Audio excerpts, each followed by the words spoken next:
Да. Слушаю вас, пожалуйста. Да, Паша. Добрый вечер, Павел Зарубин, телеканал «Россия». За вашим визитом сюда без преувеличения следил весь мир, шквал репортажей, шквал публикаций. Но, видимо, все понимают, что от позиции России и Китая во многом зависит будущее стремительно меняющегося сегодня мира. И вот по итогам ваших переговоров здесь, в Китае, хотелось узнать, между Москвой и Пекином, у Москвы и Пекина есть общее понимание, какой вот эта вот будущая система международной безопасности, международной политики должна быть? Спасибо. Ну, прежде всего хочу поблагодарить председателя КНР Си Цзиньпиня и все китайское руководство за приглашение, за создание очень благоприятной, теплой атмосферы для совместной работы, которая была создана для совместной работы.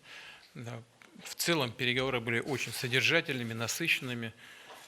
И это по-настоящему вроде как статус официального визита там, или какого государственного, но это чисто рабочая поездка, без всякого сомнения. Мы с утра до вечера провели практически целый день вместе и с председателем, и с его коллегами. Очень много тем было поднято для обсуждения.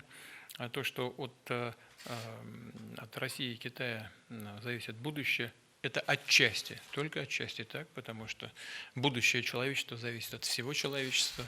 Но, разумеется, и Китай, и Россия – это важные составляющие современной цивилизации. И у нас есть собственное мнение о том, как мы должны развиваться, и это наше развитие, безусловно, будет влиять на развитие всех партнеров на планете.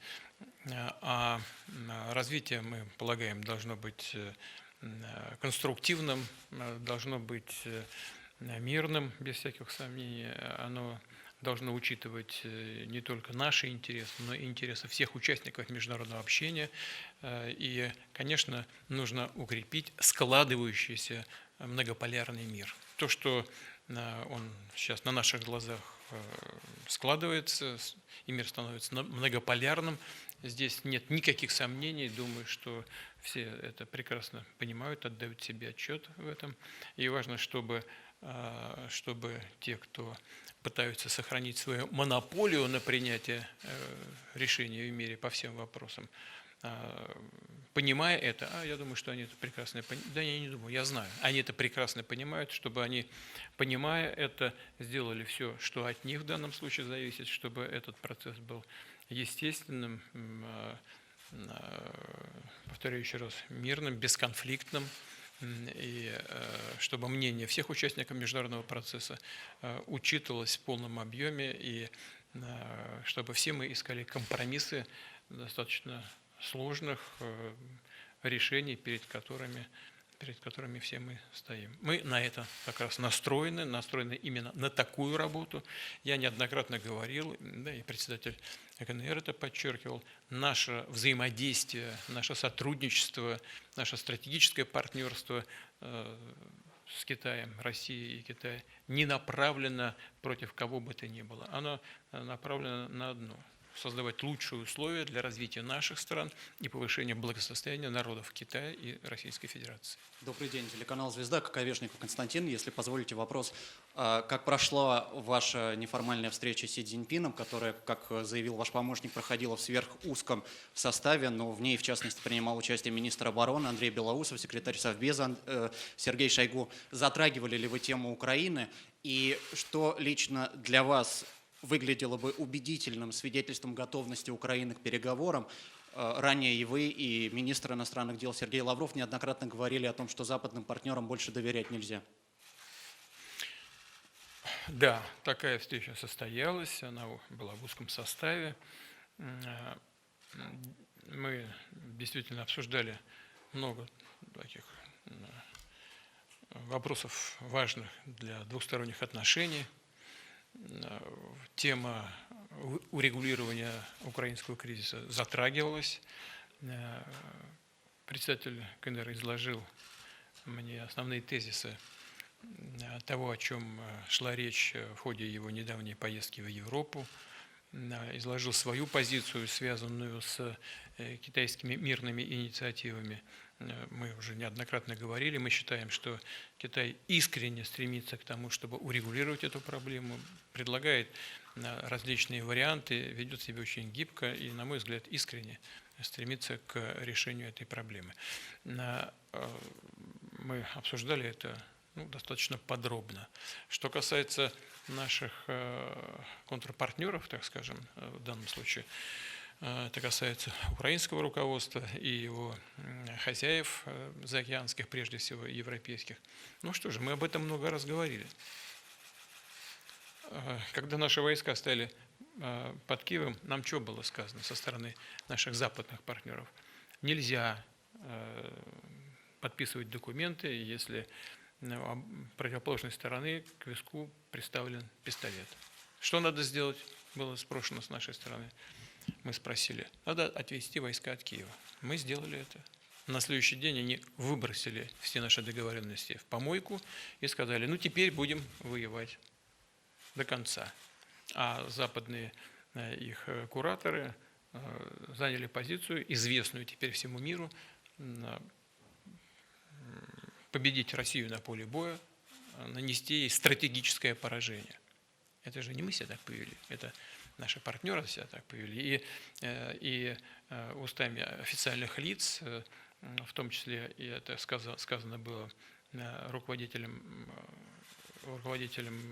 украинской делегации в ходе переговоров сначала в Минске, а потом в Стамбуле, приехал тогдашний премьер-министр господин Джонсон и рекомендовал Украине продолжать боевые действия. Иначе, сказал господин Арахамия, а именно он был во главе делегации, сегодня он возглавляет фракцию правящей партии в парламенте Украины. Значит, иначе, сказал он, все боевые действия военные были бы прекращены уже 1,5 года тому назад. Ведь он это сказал публично, по-моему, на встрече с журналистами. Никто в этом, собственно говоря, не сомневается.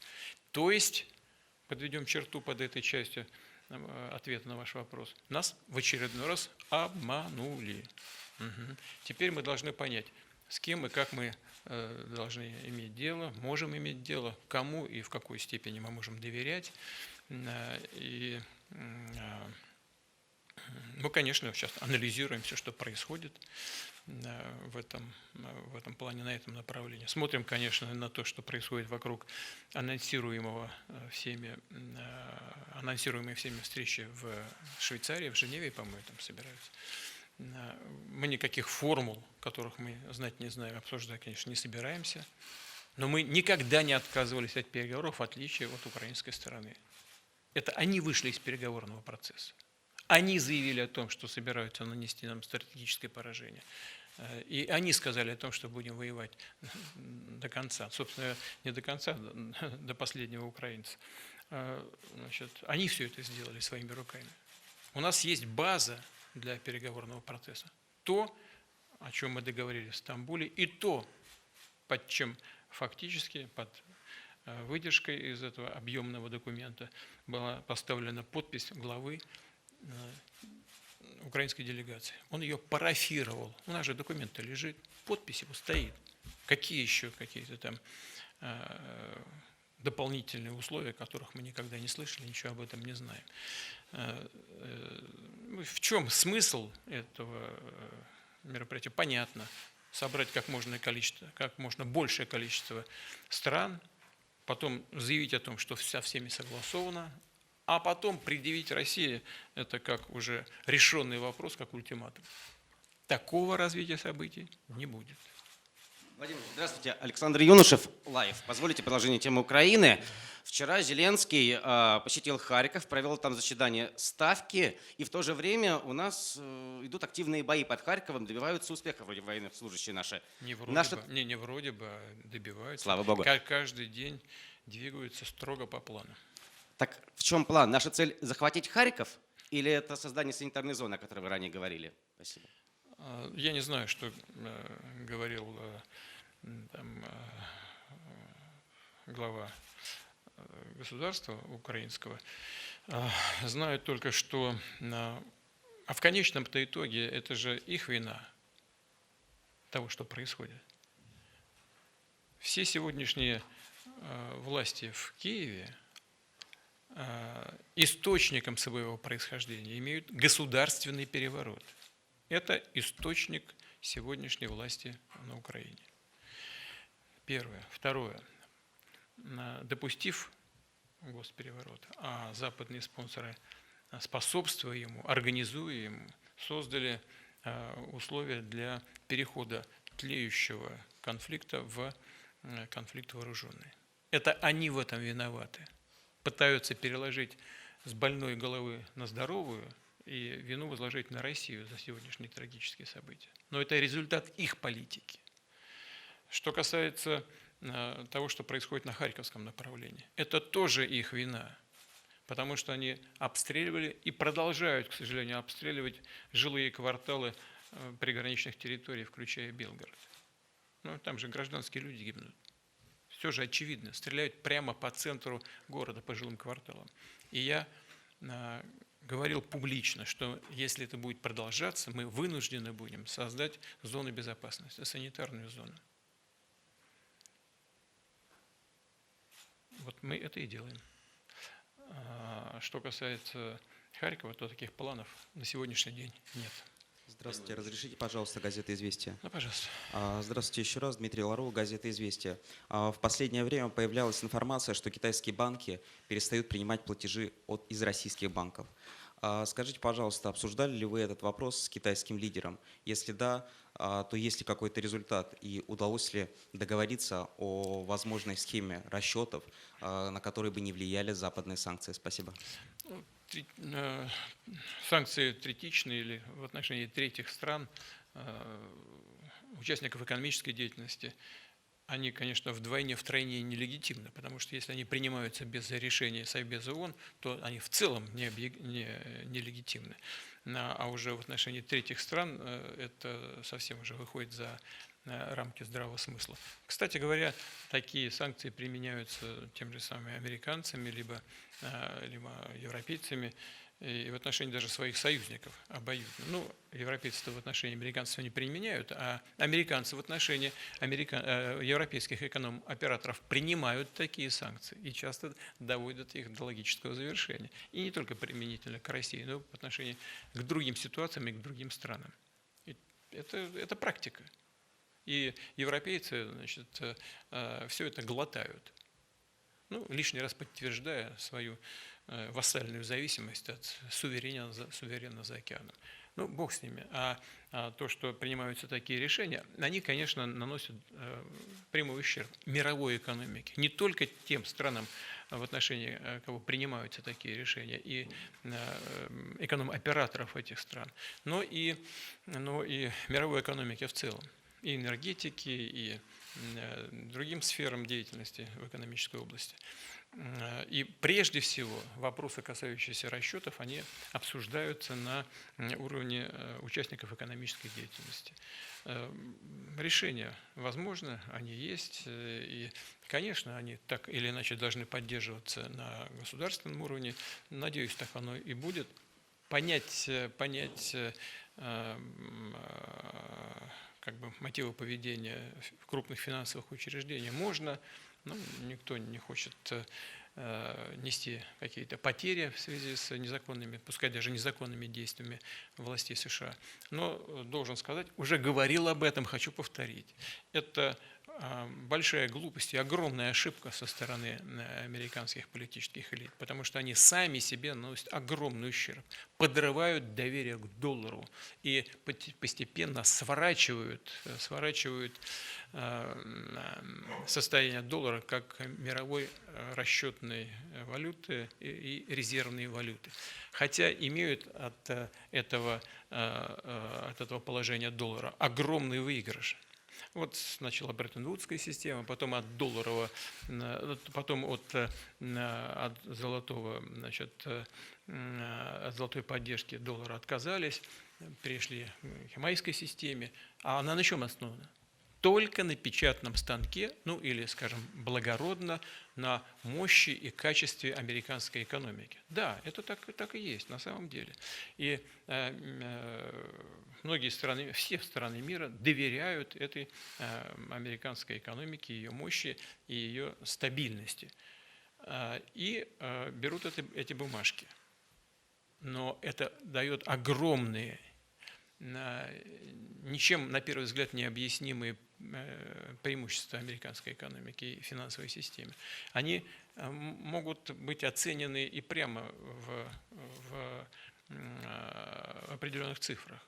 Ну, по мнению наших экспертов, это свыше 10 триллионов долларов. Просто незаработанные, упавшие с неба деньги за счет использования доллара как резервной мировой валюты. А в целом обязательства американской системы валютной перед другим миром, перед оставшимся миром, это примерно 53,4 триллиона долларов. Но по мере того, как по политическим соображениям власти Соединенных Штатов подрывают доверие к доллару, они ослабляют свой главный, основной, самый важный инструмент своего могущества, сам доллар, наносит себе непоправимый ущерб. То есть, выражаясь тривиально нашими, так сказать, известными поговорочками, просто пилят сук, на котором сами сидят. Глупость ужасная. Ну, им никак не остановиться. Есть минусы для нас в том, что мы вынуждены искать другие возможности. Но есть и плюсы, потому что вот эта ситуация, при которой одна страна диктует всему оставшемуся миру свою волю, в том числе и в политической сфере, используя финансовые и экономические инструменты, она неприемлема. И все страны мира, уверяю вас, надо посмотреть только объемы резервов, так, как они уменьшаются в долларах. Вот это весь мир реагирует на это. Я думаю, что процесс этот неизбежен. Мы, конечно, мы переходим, и это правильный процесс. Он связан с определенными издержками, трудностями, но он в целом правильный. Когда мы говорим о том, что переходим в расчетах на национальные валюты или создаем какие-то другие расчетные инструменты с другими странами, этот процесс идет, он начат, и его уже не остановить. Владимир Владимирович. Если вас позволите. Да, пожалуйста. Владимир Владимирович, позвольте вернуться к теме Украины и некоторых инициатив с Запада. Вот вы уже упомянули, что вы вчера долго с Си Цзиньпином обсуждали этот вопрос. Скажите, пожалуйста, поднималась ли тема инициативы Макрона объявить олимпийское перемирие? На ваш взгляд, возможно ли сейчас такое олимпийское перемирие? Или это очередная попытка Запада заманить Россию в ловушку, особенно на фоне военных успехов? Да, Спасибо. председатель Си Цзиньпинь говорил мне об этом, мы с ним эту тему обсуждали, ну так как бы просто затронули. Ну, что я по этому поводу думаю? Первое, что вот эти принципы олимпизма, и в том числе олимпийского перемирия, они очень правильными являются. И не случайно они на протяжении веков вырабатывались мировым сообществом. Правда, мало кто и когда придерживался этого принципа, за исключением Древней Греции, но в целом она сама по себе идея очень правильная и конструктивная. Вопрос в другом. Вопрос в том, что именно сегодняшние международные спортивные чиновники нарушают принципы Олимпийской хартии.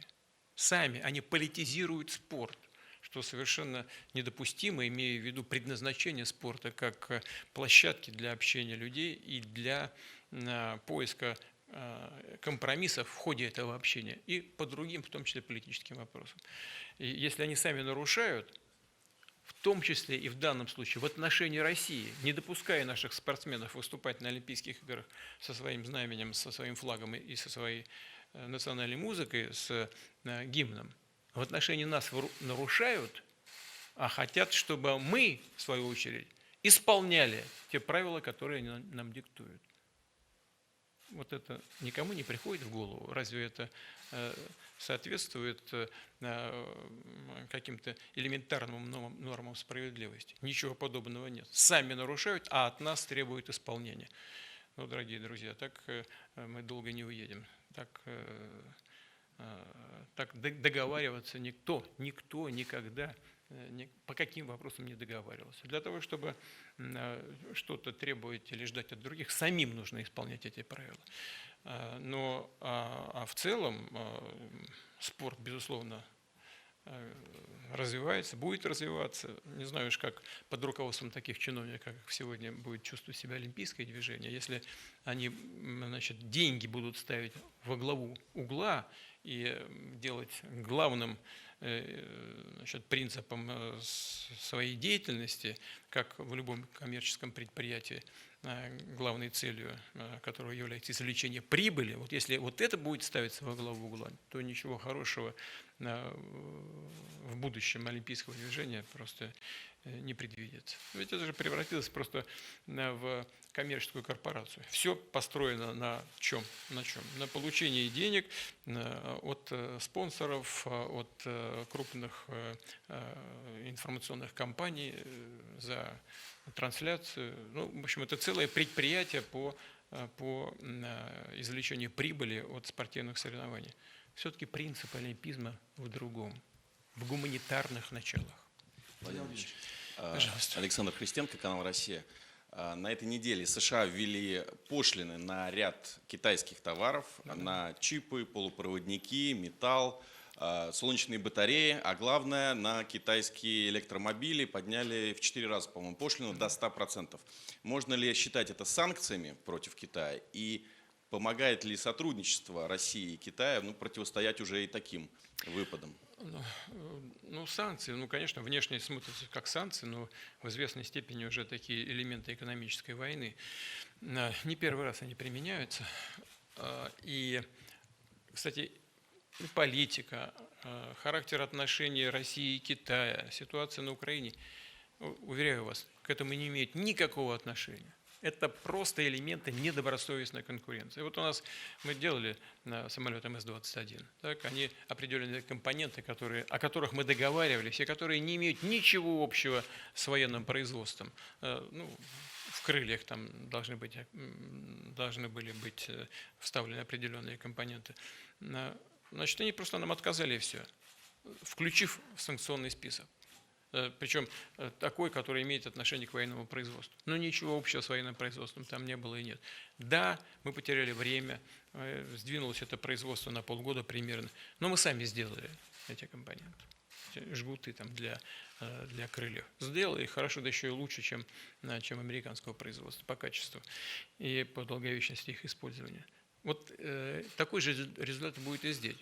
Я вот сейчас же говорил на встрече со студентами. Почему ввели такие ограничения против китайского автопрома, электрокар вот этих? Да потому что они стали лучше и дешевле, чем европейские и американские. Вот и все.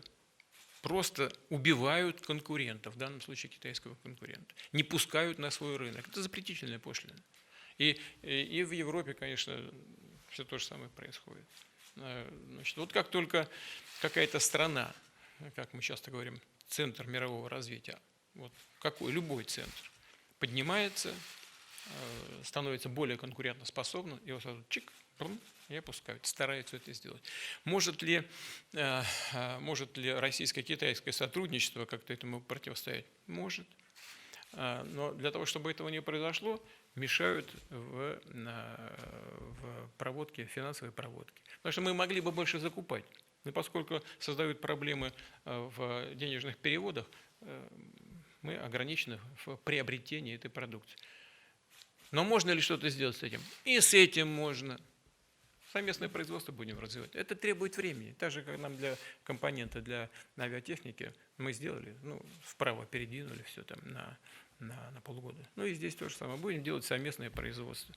Вот это самый ошибочный, глупый путь выстраивания международной экономической системы. Самый правильный – это то, о чем они нам все время на протяжении десятилетий долдонили, если можно так сказать, простите за моветон, что рынок все решает. Но рынок все равно их задвинет. Понимаете, в чем дело? Это проблема, которую они сами себе создают. Ведь к чему это приведет? Вот они ввели санкции против таких товаров, таких товаров, таких товаров. К чему это приведет? К инфляции в США. Вот к чему это приведет. Потому что они будут пытаться производить это сами, на своих площадках, за свою заработную плату своим работникам, за свой уже дорогой металл, за свою дорогую, на основе своей дорогой энергетики. Вот результат. Значит, немецкая экономика в Европе уже в минус почти работает, а французская балансирует на грани рецессии. А если немецкая экономика еще там зачихает как следует, будет чувствовать себя неважно, вся европейская экономика будет за ней чувствовать себя не очень здоровой, ну, мягко говоря. Вот к чему приводят решения подобного рода. Это не рыночные, абсолютно глупые, не имеющие никаких перспектив решения. Владимир Владимирович. Газета «Коммерсант», Андрей Колесников. Скажите, пожалуйста, при каких условиях все-таки вы могли бы принять участие, вот, так сказать, в мирной конференции по Украине в Швейцарии, если бы, конечно, такое предложение вам вдруг поступило? Ну Спасибо. что же, политика, она ведь не терпит сослагательных наклонений. Если бы, продолжать дальше не будем, вы знаете, что если бы было там в других случаях, но этого если бы нет. Они нас не приглашают. Более того, говорят, что они нас там не видят. Ну о чем же мы? А вот если вы сделаете так, мы как бы напрашиваемся. А вот если вы так поступите, а если так, тогда мы приняли бы такие решения. Но не видят, не надо. Первое. Второе, что очень важно, Андрей, что очень важно, это то, что мы не собираемся обсуждать с центра поля то, чего мы не знаем. Я же сказал, мы долго, почти 1,5 месяца вели кропотливые переговоры сначала в Минске, потом в Стамбуле. Достигли определенных компромиссов. Украинская сторона поставила подпись под выжимкой из этих документов. Он сам по себе толстый, такой здоровый. А выжимка, так бы, принципиальные вопросы изложены и были парафированы украинской стороной. Но мы над этим работали. Теперь какие-то формулы, основанные на чем? На хотелках, а не на реальной ситуации. Ну, это невозможно обсуждать. Но мы готовы к обсуждениям. Мы никогда не отказывались. Я же сейчас вот сказал. Это же не шутка, я же ничего не придумал. Как только войска отвели, сразу западники сказали Украине, не подписывать, воюйте. Те взяли под козырек, исполняют. А нам тут же было сказано, ну теперь будем воевать до последнего. Вот что нам сказано. Больше переговоров никаких не будет. Теперь они видят, что не получается. До последнего, может быть, получится, но не получается нанести стратегическое поражение России. Это видят. Теперь, значит, запищали, давайте там срочно конференцию. Ну, пожалуйста. Россия будет участвовать? Мы готовы участвовать в мирных переговорах. Но мы вас не приглашаем. Ну вот те кино, здрасте, приехали. И Россию обвиняют в том, что мы не хотим принимать участие. Так нас не приглашают. А вы спрашиваете, а на каких условиях? Ну что же я буду сейчас условия выдвигать и проситься туда, если нас там не видят? А что хотят сделать? Как можно больше стран собрать, всех убедить, что самое лучшее предложение – это какие-то условия, которые предложены украинской стороной, а потом предъявить нам это в качестве ультиматума. Сказать, ну вот видите, весь мир так считает. Соглашайтесь. Это что, способ ведения субстантивных таких серьезных переговоров? Ну нет, конечно. Это попытка навязать. Вот была попытка нанести стратегическое поражение, не получилось. И попытка навязать закончится тем же самым. Но все-таки, как я понял, Ваши условия состоят в том, что достигнутые были договоренности должны быть в силе, да? Ну, конечно, это база, понимаете. Они же парафировали, до конца сам-то документ не подписан. Там очень серьезные вопросы. Вы знаете, там вопросы, связанные с обеспечением безопасности Украины. Они так прописаны, что над этим мы еще и как бы подумать должны. Но в целом это база. И они прописаны украинской стороной. И я думаю, что не в последнюю очередь, наверное, если не под диктовку, то согласие их западных спонсоров. Но там все жестко прописано с точки зрения их интересов. Там есть нечто, что учтено, имея в виду интересы России, с точки зрения обеспечения нашей безопасности. Ну, там много вопросов, я даже не хочу вдаваться. Я их всех, ну, не все, но основные все положения помню. Ну, вот мы готовы обсуждать это. потом выбросили это, хотели значит, получить преимущество на поле боя, добиться стратегического положения. Не получилось, ну нате вам вот теперь вот наши условия. С дуба рухнули, что ли? С какой стати-то? Значит, и, безусловно, мы будем исходить из реалий, которые складываются на земле. Это само собой разумеется. Владимир Владимирович. Да. Антон Велинский, Первый канал. Я про Китай и про поставки углеводородов от нас сюда. Достигнута ли принципиальная договоренность по проекту «Сила Сибири-2», когда начнется строительство в этом году, в следующем? И вообще о возможности увеличения поставок говорили? Да, значит, ну я сейчас не готов сказать по техническим деталям, но подтверждена заинтересованность с обеих сторон в реализации этих проектов, потому что китайская экономика растет, она требует, соответственно, увеличения энергоресурсов, которые необходимы для поддержания этого роста. Ничего более надежного, это, мне кажется, что это очевидная вещь, ничего более надежного, чем поставки из России, нет. У нас огромная общая граница, и здесь уж никто не помешает. Ни санкции в отношении танкерного флота, ни санкции в отношении даже финансовых учреждений. Мы в национальных валютах это будем все покупать и продавать. Поэтому заинтересованность с обеих сторон подтверждена. С одной стороны, заинтересованность в получении дополнительных объемов, а с другой стороны, заинтересованность в реализации на китайском рынке. Я думаю, что эконом-операторы – это всегда сложный процесс. Значит, вопрос в ценах, вопрос, кто сколько заработает. Но стратегически мы точно совершенно и одна, и другая сторона заинтересованы, повторяю, в реализации этих проектов, и мы будем это делать. А там «Газпром», наши нефтяные компании, безусловно, договорятся. Там разные маршруты же существуют. Вот один из них через Монголию, причем в одном коридоре можно и газовую трубу проложить, и нефтяную. Ну, специалисты должны решить, как лучше поступить. Можно по Северному морскому пути подкупить танкерный флот и по Северному морскому пути наладить как бы фактически почти как по трубе. Все варианты возможны, они все приемлемы и экономически целесообразны. Выбрать нужно наилучший. Уверен, что эта работа тоже будет завершена. Ну, давайте еще вот девушки, пожалуйста. Владимир Владимирович, простите, РИА Новости. У меня тоже по украинской теме вопрос, если можно. По какой? По украинской? Да. Да, пожалуйста. Скоро уже заканчивается срок полномочий Владимира Зеленского, он истекает 20 мая.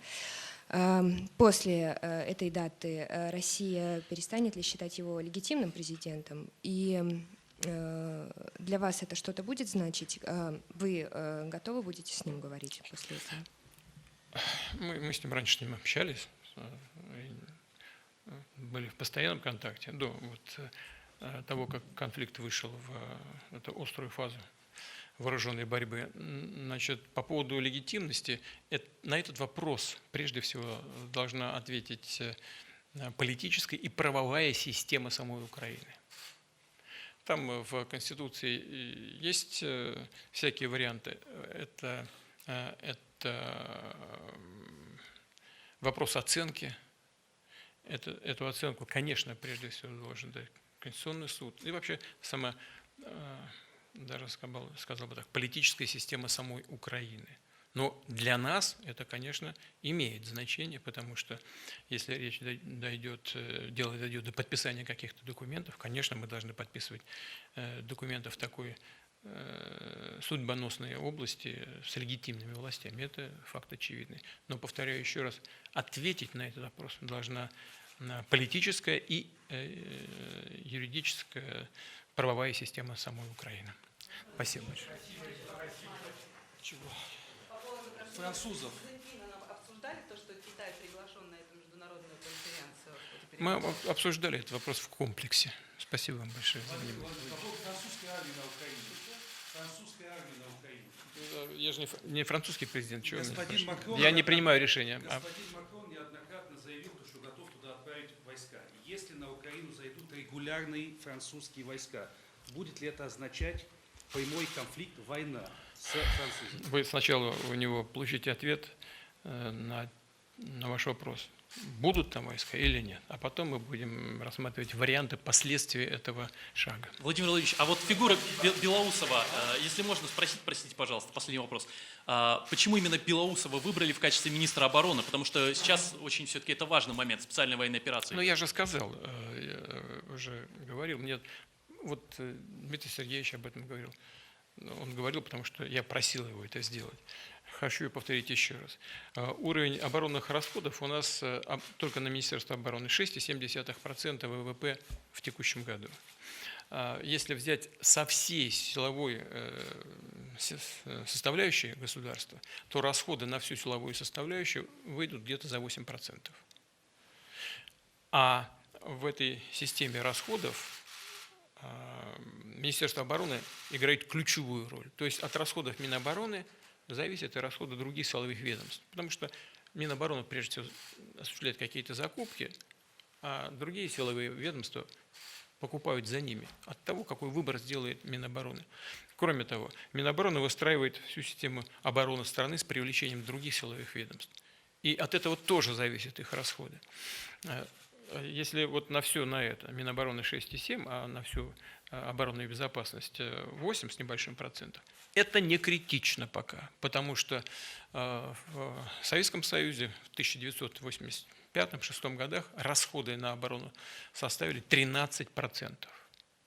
Вот для нас сегодня, с учетом состояния экономики, макроэкономических показателей экономики, прогнозов доходов бюджета, расходы на оборону и безопасность, даже вот вместе 8 с небольшим процентов, не критично, абсолютно нормально. Более того, некоторые эксперты полагают, что можно было бы и еще больше туда добавить.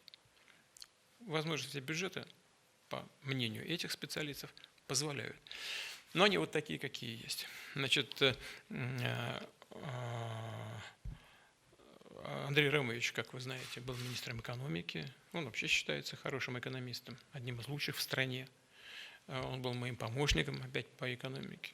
Он был первым заместителем председателя правительства. И в этом смысле он, конечно, способен координировать деятельность Министерства обороны со всеми министерствами и ведомствами страны. И с регионами. А это тоже важно. И не только, имею в виду, приграничные регионы, но и другие, потому что они тоже в известной степени участники экономической деятельности. Первое. Второе, что он должен будет сделать, он должен раскрыть Министерство обороны для конструктивной работы с научными центрами, с участниками экономической деятельности в широком смысле этого слова, с производителями тех военно-технических изделий и тех компонентов, которые нужны для производства военной техники. Он должен раскрыть Министерство обороны для инноваций. Да, и Сергей Кожугедович уже предпринял определенные шаги в этом направлении, первые шаги сделал. Но я полагаю, что бывшему председателю правительства Российской Федерации, даже с учетом его должностных обязанностей в недавнем прошлом, это просто легче сделать. Вот таковы были мотивы назначения его на эту должность. А Сергей Кожугедович, вы видели, что это публично все было. Он на предприятиях часто бывал, он смотрел, знает, понимает, что происходит, знает и потребности вооруженных сил, причем на среднесрочную и ближайшую перспективу, и понимает возможности промышленности. Он занимался и в известной степени нашими контактами с инопартнерами по линии военно-технического сотрудничества, потому что служба военно-технического, федеральная служба находилась под Министерством обороны, он ее фактически вел. Поэтому у него огромный такой пласт работы будет. Это все вместе совмещено. Если вы обратили внимание, я поддержал идею о том, чтобы Дениса Валентиновича Мантурова сделать первым заместителем в правительстве, именно в силу того, что мы хотим сосредоточить административные ресурсы на достижение основной задачи, которая сегодня стоит перед страной. Достижение нужных нам результатов в рамках проведения специальной военной операции. Спасибо большое.